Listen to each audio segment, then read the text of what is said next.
The Prime Minister already caused outrage when his Chancellor Rachel Reeves axed the winter fuel payment before U-turning. Campaigners have warned Sir Keir Starmer that a stealth tax raid on the state pension would be an insult to older people. The Prime Minister has been accused of treating pensioners with contempt over the possibility of some who receive the new state pension paying income tax from next year.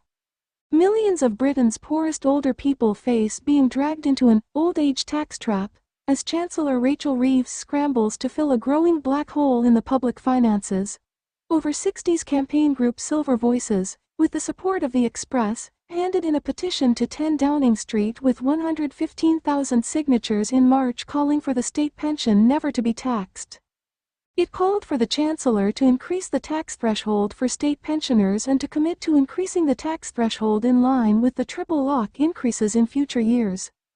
But 3 months on, the Treasury has finally sent an unsigned reply which rejects exempting the state pension and other benefits from income tax. Silver Voices director Dennis Reed said, "This disdainful anonymous reply from the Treasury is an insult to all older people, and 2 fingers to the 125,000 signatories to our petition, and shows how low pensioner concerns are ranked in the Treasury view of the world. We worry that this anti-pensioner attitude will carry forward to the autumn budget and that the old age tax trap will be deepened by extending the freeze on lower tax thresholds until the end of this Parliament. Any continuation of the freeze will be seen as yet another betrayal of the older generations and as a sneaky way to undermine the value of the state pension and the triple lock. But we are confident that the public will support our aim to stop the basic state pension from being taxed, just like they backed us up over winter fuel and to save the triple lock." HM Revenue and Customs has admitted that if the lower tax threshold remains in place, 3.4 million extra people over 70 years old will be sucked into the tax system for the first time over the next 3 years. Mr. Reed said, "We will redouble our efforts to get the lower tax threshold unfrozen, preferably for all, but, if not, for state pensioners. The old age tax trap must be ended this year." Millions of people on the new state pension who have no other way to fund their retirement could start paying tax for the first time next year, reports this weekend suggested.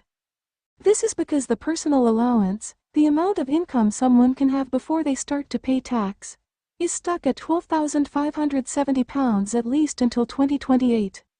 Meanwhile, the state pension, which is currently at £11,973 a year, is on track to go over that limit because of the triple lock. Under the system, the state pension increases by whichever is highest out of the rate of inflation, annual earnings growth or 2.5%. If average earnings continue to grow at their current rate of 5.2%, next year's state pension will rise above the income tax threshold for the first time. Therefore, pensioners relying entirely on the state pension will need to pay the basic tax rate of 20% on any amount above the personal allowance limit.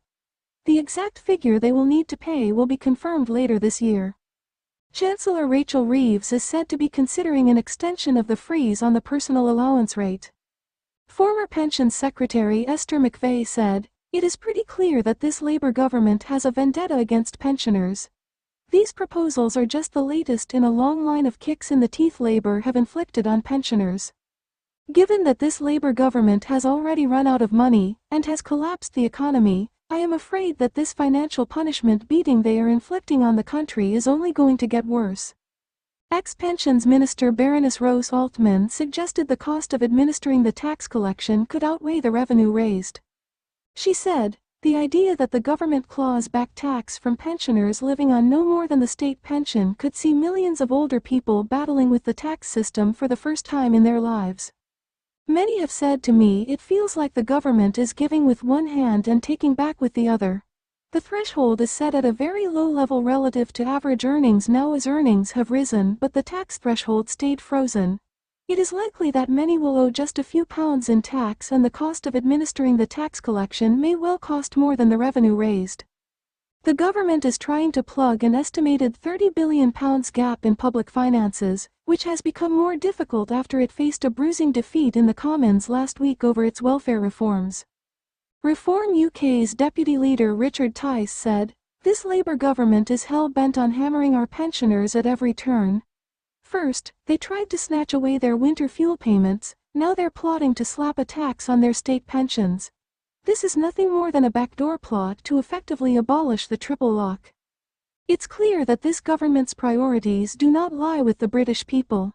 They've got billions to surrender our own territory in the Chagos Islands and trillions to squander on their net zero madness, but they can't seem to find a penny when it comes to looking after British pensioners.